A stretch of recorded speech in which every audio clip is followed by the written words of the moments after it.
What's up, everybody? Ecom Warriors here. Today I'm going to make a video where I show you guys how much money can you realistically expect from building your first Shopify store. Listen, guys, I've been there. I know how it feels. There's a lot of uncertainties when you're building your first store. You're not sure if your hard work is going to get paid off, and you're not sure how much money you're going to make. So I want to open your guys' eyes up to a little mathematical formula that I created. And if you're not a math person, it's completely fine. Don't be scared off. This is something that anybody can use to really just completely understand the parameters of your success. And so I want to go ahead and break this down. So if you look over here, we have 2.4% conversion rate. The reason why I wrote here 2.4% conversion rate is because 2.4% is the general average of store conversion rates that actually succeed on Shopify. So when we talk about stores that actually succeed, we're eliminating all the ones that are not successful. In fact, if we performed a true sample average, a mathematical sample average from a random sample of stores throughout Shopify, the conversion rate would look at about 0.01% or even 0.02%, which is extremely low.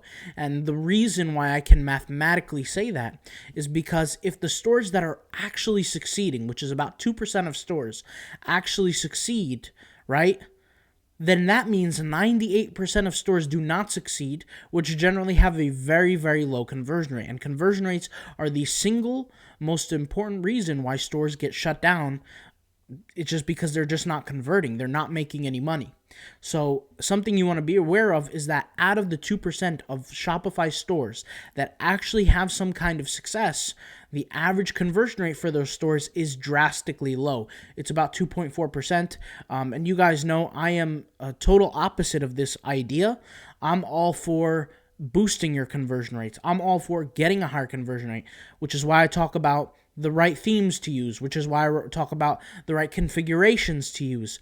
All these things matter when it comes down to a situation when building a Shopify store, and it's very, very, very crucially important to make sure that you have a high conversion rate, even higher than this number. Because honestly, guys, for me personally, if 2.4% was the number that I go into business for, I might as well go work at a job, because 2.4% is not high enough for me, just to be honest with you. But anyways, let's go ahead and continue. We have variable T here, which represents our traffic. The reason why traffic is a variable is because every single person is going to be able to drive traffic at different levels. Does that make sense? Hopefully it does. Our next variable we have here is our average order value, specifically in profit. Okay?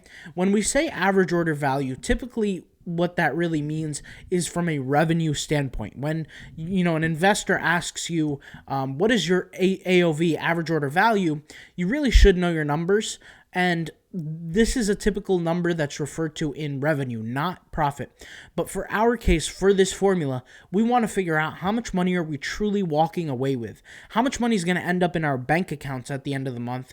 And that's going to be why we're calculating profit, which also happens to be a variable. And let's just go ahead, for the sake of time, call this variable X, okay? This is variable X. Now, the first thing we have to figure out is how many people from our store is actually going to convert on a mathematical basis. So you want to ask yourself realistically, how much traffic can I drive every single month?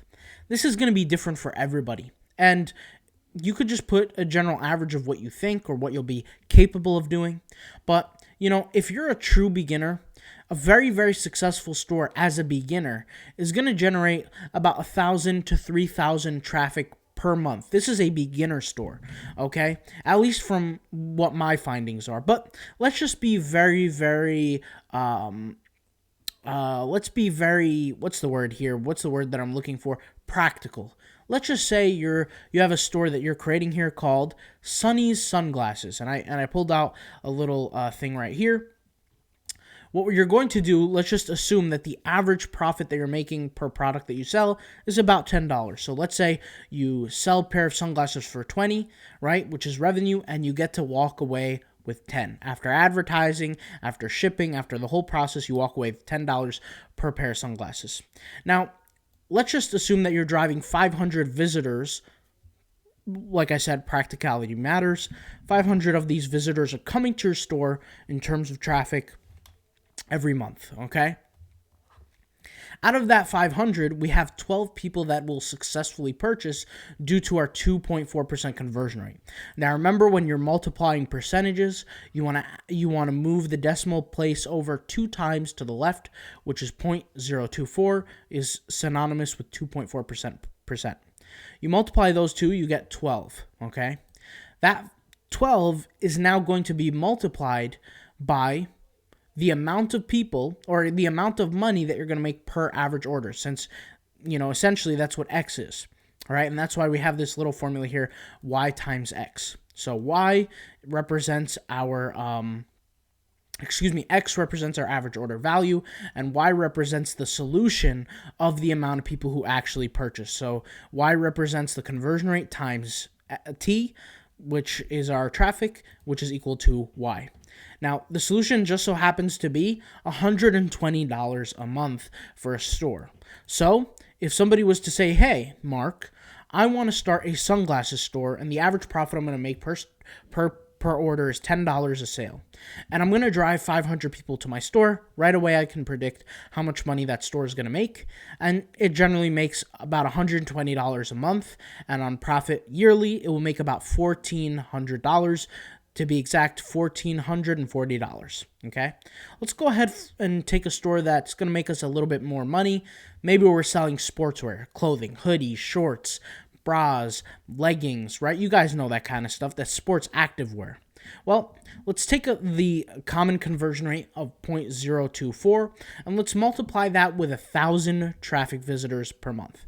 We take that 1,000 traffic visitors times the 0.024 and we come out with a total amount of customers of about 24 customers per month. Now, that doesn't sound too great, right? But since we're selling a premium activewear and we're making about $33 of profit per order, right? So, for example, we sell a hoodie. Let's say the hoodie was $59, which is the exact amount I sold my first hoodie for.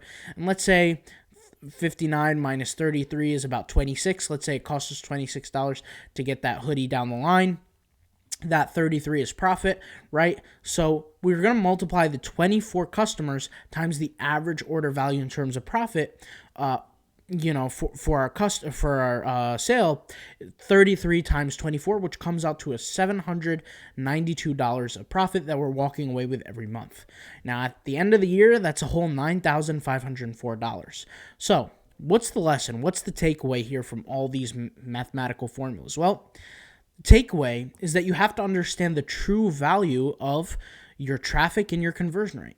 And the truth is that traffic and your conversion rate are synonymous. They come together. Why do I say that? The higher quality traffic you're going to have, the higher conversion rate it's going to be. And they work almost symbiotically with yin and yang style. Typically, when you have a highly targeted traffic, you're going to have a lower conversion rate. Now, that's not always the case, but most of the time that is. That's the general rule. Of course, you guys can give me examples of stores here and there, left and right, of stores that don't follow that criteria. But we're talking about the general average here, the general population. In terms of a bell curve, we're talking about the standard deviations closest to 0, okay? Now, in terms of conversion rates, right, the lower your conversion rate is, typically it's going to be cheaper and easier to gain traffic, but it's not going to, produce the amount of sales. I always recommend, as a frugal young entrepreneur, that you should focus on your conversion rate. Most importantly, at least the first step in your business process, as that is what I have found to be lead me to the most success in my personal life. I remember at a time where I simply couldn't afford to spend $50 or $100 a month on ads. And even today, $50 or $100 is not much on ads at all, right? But at the time, I couldn't even afford to spend that much, even if I knew that it was going to generate me a good profit. And truth is, with ads, you really don't know. You have to test. You have to perform different testing. So the time I couldn't afford that. So what did I do? I was forced to use SEO, which was a free method to gain traffic that I was using successfully, and I actually done very, very well off of it. And what would happen is that I would essentially wait for the sales to come in, and they did. And I didn't pay money for it, but what I'm trying to say here is that since the traffic was highly targeted, it generated good results. And that's what helped me get high conversion rates. And for those who are new to my YouTube channel, for me, getting a high conversion rate is nothing out of the ordinary. I've spoke about this many, many times, that, my website, my very first website, I had to learn how to get these things done. It wasn't just magically given to me. There was no course that I could buy. And even if there was a course, I wouldn't be able to afford it. To give you guys some practicality and some sense here for what position I was in, I remember being 17, driving a 22-year-old vehicle, right, to school and back. I remember working at 2 jobs. I worked at JCPenney's and at a restaurant simultaneously. I remember working on my business and being in college all at the same time. And on top of that, right, I was building this business.